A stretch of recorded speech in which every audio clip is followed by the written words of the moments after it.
नमस्कार विद्यार्थी मित्रांनो, मी प्राध्यापक योगेश गांगुर्डे, इतिहास विभाग प्रमुख, कला वाणिज्य आणि विज्ञान महाविद्यालय कळवण, तालुका कळवण, जिल्हा नाशिक. आज आपण बघणार आहोत वैदिक कालीन राजकीय जीवन. राजकीय जीवन हा प्राचीन कालखंडापासून एक महत्वाचा भाग आहे. आजही राज्य व्यवस्था चालवायची असेल तर एक सिस्टीम लागते, एक यंत्रणा लागते.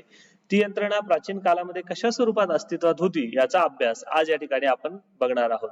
तर चला बघूया वैदिक कालीन, वैदिक म्हणजे ऋग्वेद काळ, ऋग्वेद कालीन राजकीय जीवन कशा स्वरूपाचं होतं.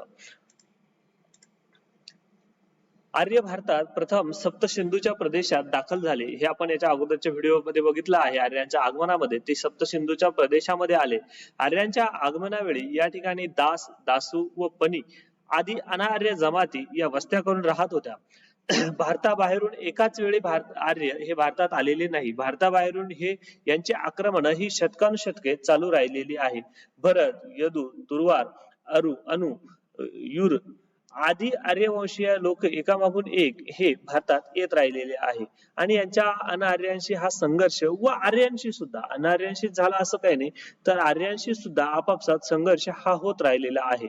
आर्यांनी सामाजिक व राजकीय व्यवस्था जी संस्था ज्या आहेत त्यांचा विकास केला. आर्यांबद्दल माहिती प्रामुख्याने वैदिक वाङ्मयात आपल्याला मिळते. तर आर्य भारतात आले, या जेव्हा भारतात आले तेव्हा त्याचा जो संघर्ष झाला आर्य आणि अनार्य, यात काही आर्यही होते अनार्यांच्या बाजूने, आर्य अनार्य यांचा एक गट होता आणि त्यांच्या विरोधात एक गट होता. ते जे युद्ध झालं 10 राजांनी त्यामध्ये सहभाग घेतलेला होता, त्यामुळे त्याला आपण दशराज्य युद्ध असं म्हणतो. आर्य अनार्य पराभूत आर्य, अनार्य व पराभूत आर्य व आर्यांच्या विविध टोळ्या सप्तसिंधू प्रदेशात प्रविष्ट झाल्या. म्हणजे त्या प्रदेशामध्ये कोणकोणत्या होत्या? भरत, पुईस, अनु, ध्रुव, यदु, तुर्वास ह्या टोळ्या होत्या. आणि अनार्यांच्या ज्या टोळ्या होत्या त्या होत्या अलीन, पक्त, भलानस, शिव आणि विष्णीन या 5 टोळ्या अनार्यांच्या होत्या. मग मत्स्य न्यायाप्रमाणे या जगत होत्या. मत्स्य न्याय म्हणजे काय? ज्याच्यामध्ये सगळ्यात जास्त ताकद आहे, मोठा मासा हा छोट्या माशाला खाईल, ज्याच्यामध्ये ताकद आहे तो जगेल, अशा स्वरूपाचं जीवन यांचं चाललेलं होतं. मग यात काय झालं बघा, यात भरत टोळी सर्वात प्रभावी झाली. भरतने पुरुनेही त्यांचा लागोपाठ श्रेष्ठत्व मिळवले. लहान राज्य मोठ्या राज्याअंतर्गत विलीन होत गेली. सुदास हा भरत टोळीचा राजा होता व वशिष्ठ हा त्यांचा पुरोहित होता. त्यांच्या विरोधात विश्वामित्राने शत्रुसंघ तयार केला. सुदास या युद्धात विजयी ठरला. या युद्धामध्ये 10 राजांच्या विरोधात सुदास लढला, म्हणून या संग्रामास दशराज्य युद्ध असं आपण म्हणतो. सत्ता काय आहे? राजसत्ता. या काळामध्ये दशराज्य युद्धामध्ये सुदासने विजय मिळवला आणि कदाचित त्याच्यावरूनच भारत हे नाव पडलं असंही सांगितलं जातं. अनेक राज्यांच्या अनेक घटना होत्या. घटना म्हणजे कायदेसंहिता. या अनेक राज्यांच्या अनेक कायदेसंहिता होता, पण त्यामध्ये काहीसा सारखेपणा आढळतो. राजा जनप्रमुख असे, त्यानेच राज्य रक्षण व नेतृत्व करावे. पराक्रमी युद्धकौशल्य राजा हा त्या पदावर निवडला जात असे. राजाने नेतृत्व करायचं आहे, परंतु नेतृत्व करताना तो कसा असावा? रक्षण करण्यासाठी कुशल असावा, पराक्रमी असावा, त्याच्यामध्ये नेतृत्वाचे गुण असावे. या निवडीमध्ये वंश परंपरा सामान्यतः पाळलेली दिसून येते. तथापि निवड अयोग्य ठरल्यास समिती त्यास पदच्युत करत असे. खऱ्या अर्थाने लोकशाही या ठिकाणी आहे. 5 वर्षाची कुठेही वाट बघितली जात नसे. जर तो अयोग्य असेल तर त्याला काय केलं जात असे? लगेच पदच्युत हे करून टाकले जात असे, पदावरून काढलं जात असे. प्रारंभी निवड समिती राजास समान होती. सुरुवातीच्या काळामध्ये म्हणजे वैदिक काळामध्ये निवड समिती ही राजाच्या समान होती. त्यामुळे राजा हा समाजातील एक होई, कारण तो समाजातील एक घटक असते. राजा निवडण्याचं आणि त्याने कशा स्वरूपात वागायचं हे समिती ठरवत असे. राजकीय विभाग. वैदिक काळात राजाला राष्ट्र व राज्य प्रमुखास राजा संबोधले जात असे.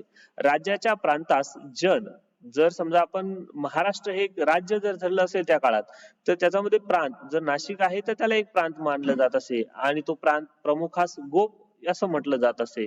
प्रांतांचा लहान भाग विश तालुक्यात विभाग केला जात असे, त्याला विश म्हटलं असे जात असे व विश प्रमुखास विशपती असं म्हटलं जात असे.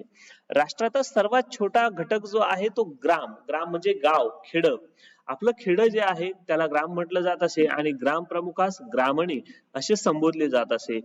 आणि गाव कसं तयार होईल तर अनेक कुलांचं मिळून म्हणजे अनेक कुटुंबांचं मिळून होत असे आणि एका कुटुंब जे आहे त्या कुटुंब प्रमुखाला गावामध्ये कुलपती या नावाने संबोधलं जात असे.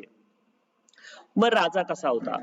राष्ट्रप्रमुख म्हणून राजाचे स्थान सर्वोच्च व सर्वात महत्वाचे होते. राजाचे कर्तव्य युद्धात नेतृत्व करणे, जनतेचे रक्षण करणे, प्रशासन ही राजाची मुख्य कर्तव्य होती. सर्व अधिकाऱ्यांची नियुक्ती व विनियुक्ती करण्याचा अधिकार त्याला होता. तो सर्वोच्च न्यायाधीश, तो सर्वांना दंड देणारा तथापि स्वतः अदंडनीय मानला गेलेला आहे. पुरोहित त्याला या सर्व कार्यामध्ये मदत करत असे. राजा हा प्रजेने निवडलेला असल्यामुळे त्याच्याबद्दल प्रजेच्या अपेक्षा या अधिक असत, कारण समिती ही निवडत असे, त्यामुळे प्रजेच्या अपेक्षा ज्या आहेत त्या राजाकडून जास्त स्वरूपात असत. राजाची प्रमुख व्यवस्था, आजही कुठलीही राजकीय व्यवस्था चालवायची असेल तर तिच्यासाठी यंत्रणा लागते, विविध अधिकारी वर्ग लागतो, त्याशिवाय कुठली यंत्रणा चालवता येत नाही. सो प्राचीन काळामध्ये सुद्धा राज्य व्यवस्था चालवण्यासाठी वेगवेगळे अधिकारी वर्ग हा नेमण्यात आलेला होता. यामध्ये पुरोहित राजास धार्मिक बाबतीमध्ये सल्ला देत असे. पुरोहिताला दरबारात महत्व व प्रतिष्ठा प्राप्त होती. सेनापती, 2 नंबरचा सगळ्यात महत्वाचा अधिकारी सेनापती होता. सैन्याचे नेतृत्व करणे हे त्याचे प्रमुख कर्तव्य असे. सैन्य सदैव तत्पर व शस्त्रसज्ज ठेवण्याची जबाबदारी ही सेनापतीवर होती. शांतता व व्यवस्थेसाठी ती राजाला मदत करीत असे. त्याची जबाबदारी होती सैन्याची सगळी युद्ध सज्जता वगैरे ठेवणं. ग्रामणी राष्ट्रातील सर्वात छोट्या मोठ्या प्रशासनात जबाबदार होता. सेनापती व ग्रामणी या 2 प्रमुख अधिकाऱ्यांवर सर्व राज्याची जबाबदारी होती आणि त्यांचा राज्यभर दबदबाही होता. त्यानंतरचा महत्वाचा अधिकारी भागदूत हा कस्टम ऑफिसर होता. महसूल जमा करणं हा त्याचा प्रमुख हुद्दा होता. राज्यामधील जेवढा महसूल आहे तेवढा जमा करण्याची जबाबदारी ही भागदूतवर होती.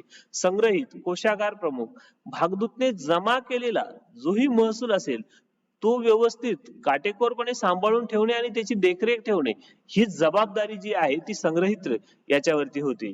त्यानंतर अक्षवप हा अधिकारी जुगार निरीक्षक व नियंत्रक होता. इतर श्रेणीबद्ध अधिकाऱ्यांस सप्तस्ती, दक्ष, पालंगल यांचाही समावेश यामध्ये होत असा. त्यानंतर रथकर असेल, क्षत्रिय असेल, परिवाराचा प्रमुख व गोविकृत असेल हा वन अधिकारी होता. वनांचं रक्षण करणं ही त्याच्यावर जबाबदारी होती. मग प्राचीन काळामध्ये न्याय व्यवस्था कशी होती? तर न्याय व्यवस्था ही प्राचीन काळामध्ये सामाजिक रूढी परंपरांना अनुसरून न्यायदानाचे काम चालत असे. राजा हाच न्याय व्यवस्थेचा प्रमुख होता व त्याचा शब्द हाच अंतिम कायदा होता. आपण अगोदर बघितलं आहे कायदे संहिता एक नव्हती, कायद्यामध्ये वेगवेगळे बदल होते, कारण शेवटी प्रत्येक राजानुसार ती कायदा हा बदलत होता. न्यायदान प्रसंगी गरज पडल्यास राजा पुरोहित व वृद्ध अनुभवी लोकांचा सल्ला घेत असे. राजा स्वतःच्या मनाने प्रत्येक वेळेस निर्णय घेत नसे, तो अनुभवी लोकांचा अनुभव या ठिकाणी वापरात आणत असे. वेगवेगळ्या गुन्ह्यांसाठी वेगवेगळ्या शिक्षा दिल्या जात होत्या, कारण कायदा नव्हता, हा गुन्हा केला म्हणजे हीच शिक्षा, असा काही कायदा त्यावेळेस आजच्या सारखा अस्तित्वात नव्हता. गुन्ह्यातील सत्य शोधून काढण्यासाठी जर सत्य बाहेर येत नसेल तर दिव्य प्रकार सुद्धा अस्तित्वात होते. दिव्य म्हणजे काय? दिवा दिव्य, धार दिव्य, असे वेगवेगळे दिव्याचे प्रकार होते. हे दिव्य त्या ठिकाणी केले जात असे. आपण दिव्यांचा अभ्यास नंतरच्या व्हिडिओमध्ये स्वतंत्ररित्या करणारच आहोत. स्थानिक प्रशासन व्यवस्था कशी होती? स्थानिक गाव पातळीवरती कुल हा स्थानिक प्रशासनाचा शेवटचा घटक होता. कुल म्हणजे एक कुटुंब हा सगळ्यात शेवटचा घटक होता. अनेक कुल समूहांचे ग्राम म्हणजे गाव तयार होत असे आणि त्या प्रमुखास ग्रामणी असं म्हटलं जात असे. त्या काळी ग्राम हे स्वयंपूर्ण असल्याने ग्रामणी सर्व मालकी व लष्करी प्रशासन व्यवस्था सांभाळत असे. खेडे हे स्वयंपूर्ण होते आणि परिणामी ते स्वयंपूर्ण असल्यामुळे तो ग्रामणी हा त्या ठिकाणचा मालकी व लष्करी अधिकारी असे, तो सगळी जबाबदारी सांभाळत असे. नवे गावामध्ये त्याचं स्वतःच सैन्य असत, गावाच्या रक्षणासाठी तो ठेवत असे. ग्रामच्या गरजेनुसार ग्रामणी राजाला देखील सैन्य पुरवठा करत असे, राजाला देखील तो सैन्य देत असेल. हेर व्यवस्था कशी होती त्या कालखंडामध्ये? गुप्तहेर व्यवस्था. हेर व्यवस्था आजच्यासारखी सुरक्षित नव्हती. राजाने नियुक्त केलेल्या विश्वासू माणसांकरवी राजाला राज्यातील हाक हवाला हा कळत असे. राजा स्वतः आपल्या विश्वासातील माणसं जी आहे ती राज्यामध्ये काय चालू आहे याची पाहणी करण्यासाठी तो ठेवत असे. इतर राजांशी संबंध प्रस्थापित करण्यासाठी दूत देखील नियुक्त केले जात असे हेर व्यवस्थेच्या अंतर्गत. सभा व समिती. प्राचीन कालीन वैदिक कालखंडामध्ये जर आपण बघितलं म्हणजे ऋग्वेद कालखंडामध्ये सगळ्यात महत्वाचं जे स्थान आहे ते सभा आणि समितीला आहे आणि तिचं कामही तेवढंच मोठं आहे, कारण ती राजावर प्रत्यक्ष नियंत्रण ठेवणारी होती. वेद काळात राजाला राज्य कारभारात मदत करणे व राजसत्तेवर नियंत्रण ठेवणे यासाठी सभा व समिती होती. समाजातील अनुभवी व्यक्ती व अधिकारी त्यात होते. लोकमत या सभा व समितीद्वारे प्रगट होत असे. राजा निवडण्याचेही अधिकार समितीकडे होते. राजकीय जीवनात या समितीला महत्व होते. सभा म्हणजे प्रतिष्ठित व विद्वान लोकांची संस्था होती व समिती सर्वसामान्य लोकांची बनलेली होती. तिचे अध्यक्षपद हे राजाकडे होते. राजाला सभा व समितीच्या निर्णयाच्या विरोधात जाता येत नव्हतं. हा सगळ्यात महत्वाचा या ठिकाणचा पॉइंट आहे. राजा जो आहे तो समिती नियुक्त करत असे, त्याला पदच्युतही करत असे, त्याला पदावरून काढूनही टाकत असे. इव्हन एवढं नाही, जर सभा समितीने एखादा निर्णय दिला तर त्याच्या विरोधात वैदिक कालखंडामध्ये राजाला जाता येत नव्हतं. म्हणजे खऱ्या अर्थाने लोकशाही अस्तित्वात होती असं म्हणायला हरकत नाही. वैदिक काळात राज्य व्यवस्था ही पूर्ण रूपाने अस्तित्वात आलेली नव्हती, पण तिचे स्वरूप हे विकसित होते. राज्य व्यवस्था ही पूर्णतः लोकनियंत्रित होती. राज्य व्यवस्था ही पूर्णतः लोकनियंत्रित होती. लोकनियुक्त राजा होता, हे या ठिकाणी वारंवार लक्षात घेण्यासारखं आहे. सभा व समिती ही राजा व राज्य व्यवस्थेवर पूर्ण आधिपत्य राखून होत्या. खऱ्या अर्थाने लोकनियुक्त राजसत्ता अस्तित्वात होती. खऱ्या अर्थाने लोकनियुक्त राज्यसत्ता जर बघितली तर ही प्राचीन आणि त्यातही वैदिक कालखंडामध्येच अस्तित्वात असलेली आपणास दिसून येते.